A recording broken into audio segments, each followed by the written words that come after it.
Well, of course, our rural women have a rich history of course, making and baking and providing love and support through food.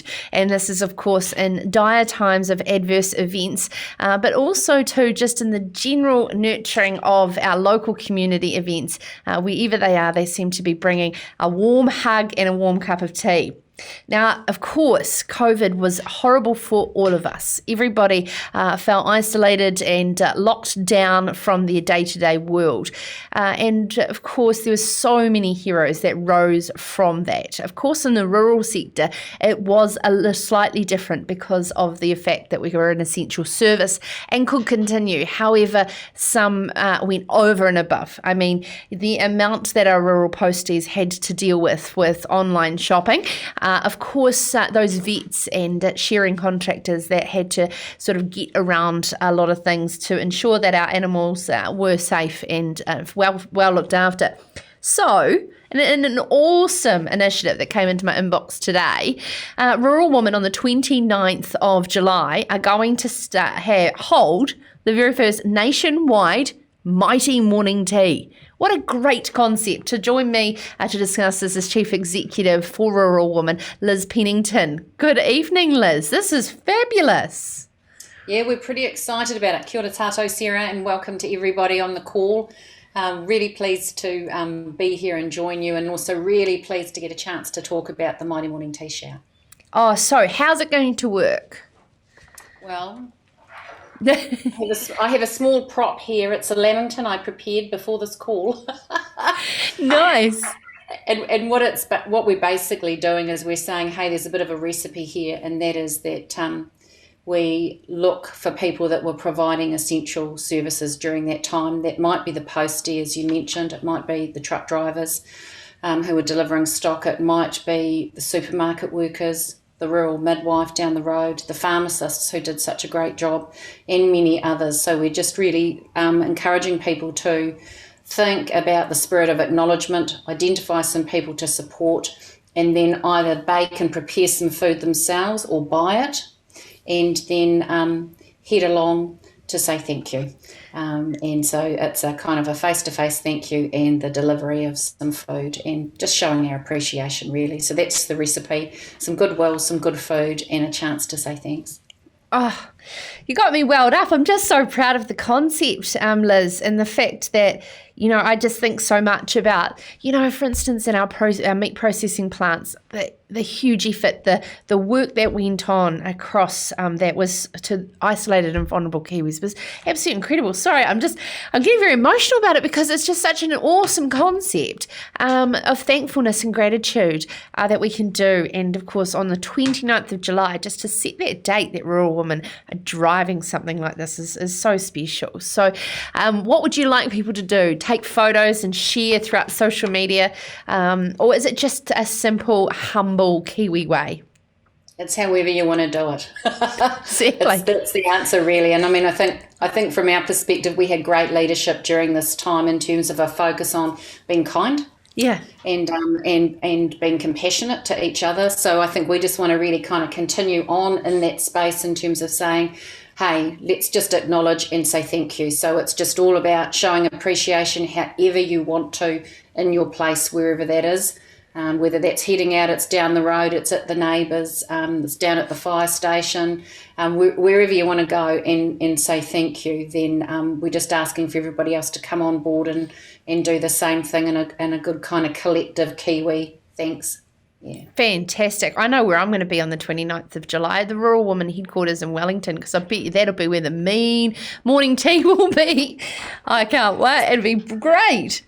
Yeah, it might be in here, and there might well be some Lamingtons, and then we'll be out and about and heading to some of our colleagues across a whole lot of organisations here, like Bernardo's and Plunkett and other places, saying, hey, thank you so much. Yeah. Hey, and also, whilst we're there having a cuppa, we can sit down and talk about this manifesto. Of course, this is Rural Women's election manifesto for the next 3 years.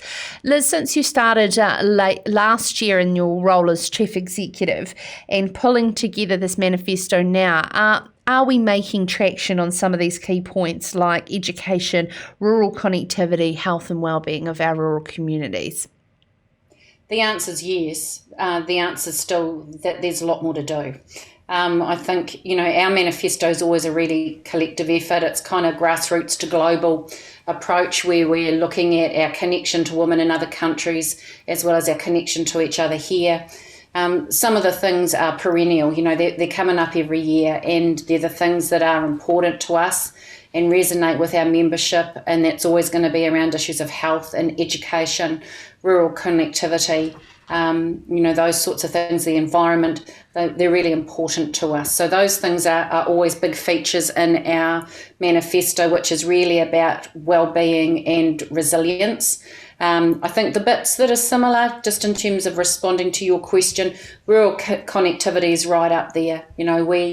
We know that in order to kind of rural-proof policy and decision-making, that we need connectivity.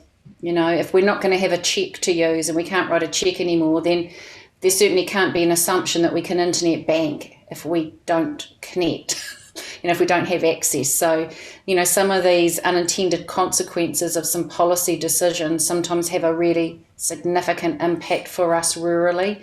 So we want to see all policies rural-proofed in simple terms. And some of the issues like connectivity are still really important to us, as are issues like the well-being of our women and children and access to good maternal health services, the care and sustainability of our environment. Those sorts of things, they're always going to be front and centre.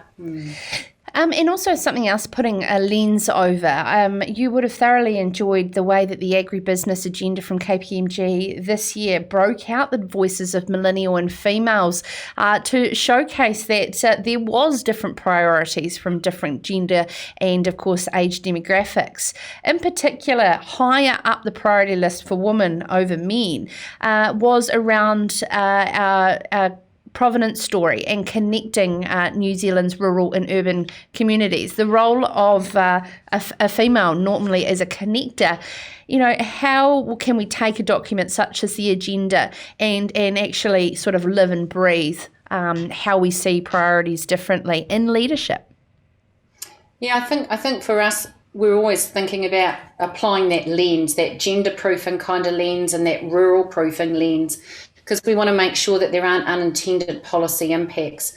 I think, for many years now, the work that's been done around even how people conceive of self and what self means, like who am I, for women has always been about self in connection with other.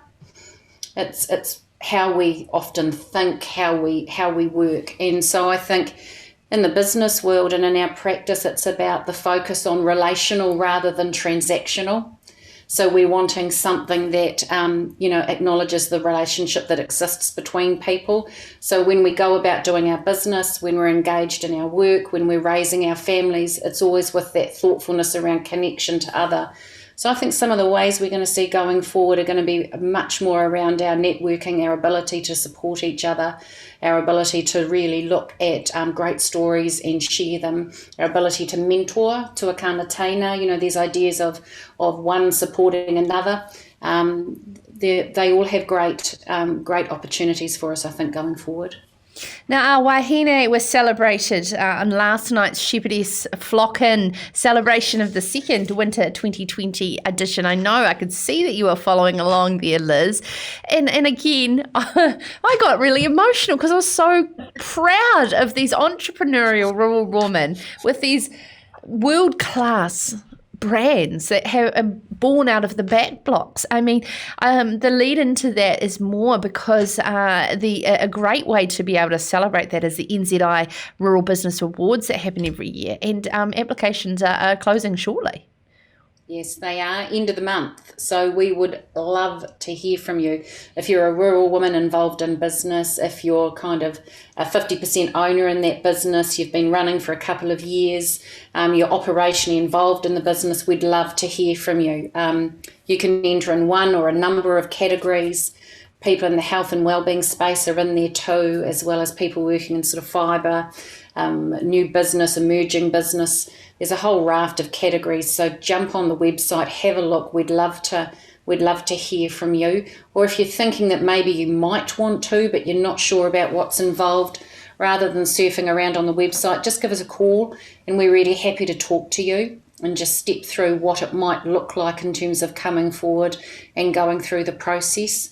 We had amazing applicants. It was great to see just recently a couple of rural women acknowledged in the Queen's Birthday Honours, and one of those was someone who'd been an award winner and been a supreme winner in the what are now the NZI Rural Women New Zealand Business Awards. So we're pretty excited. So lots of opportunity, and love to hear from you if you're out there wanting to be considered for the awards. And we need to make note of the fact of the compassion towards people's financial information in a COVID environment, and that is more about demonstrating leadership and innovation, and being able to continue their ambition, whatever challenges are thrown at them. Yeah, that's right. It would be pretty unreasonable of us to not take into account the fact that we're, have all been working collectively together as 5 million to manage in this COVID-19 space. So this year, instead of the focus on the financials, it's still going to be there, but it's going to be much more about your business continuity. How did you get through? What did you do? What were some of the ways you tried to innovate? So if things have been tough for you during the time of lockdown, as we would expect they would have been, that's not a reason to discount you from entering. So again, give us a call. We're happy to chat and to support you and talk with you about the options to participate, and love to have you there. Fantastic. Thank you so much. Absolute privilege to have you on Serious Country. Chief Executive for Rural Women, Liz Pennington. This is Serious Country.